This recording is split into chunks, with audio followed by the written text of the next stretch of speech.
5, 4, 3.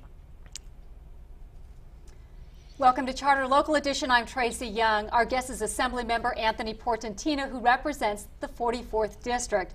He joins us to talk about two bills that he has introduced and where their progress is in regards to making it to the governor's office for signature, as well as his efforts to protect our pets.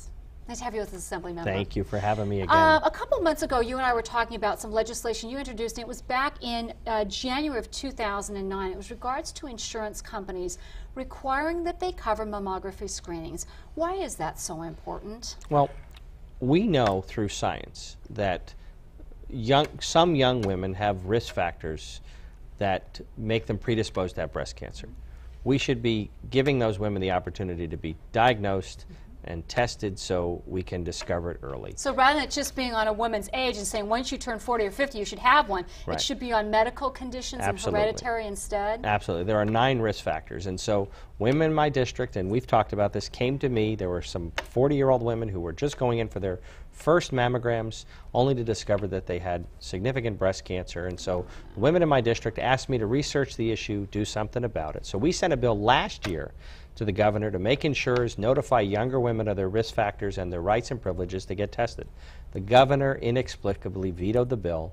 We're bringing it back again this year. We're a heartbeat away from sending it to the governor's desk. We got one more hurdle in the Senate. Okay. We're going to send it back to the governor, and he's going to sign that bill, we hope. So it passed the Assembly, it passed the committee in the Senate, it's right. going to the floor of the Senate. So once it passed that, it goes to the governor's governor's It goes back office. to the governor, and we're generating pressure now to get the governor to sign it because it makes sense. It saves people lives, it saves people money, and it's just the right thing to do. Let people who have risk factors be tested, and let's discover what their history is. All right. There's another bill, and this one was introduced in February of 2010. It's 1999. Right. That came out of the case where there were some teens that were together. They had been partaking alcohol and drugs, but they were too afraid to call 911 right. to get help for one of their peers because they were worried that they would be prosecuted. What would this bill do? Well, again, 3 states offer limited immunity to teens who do the right thing.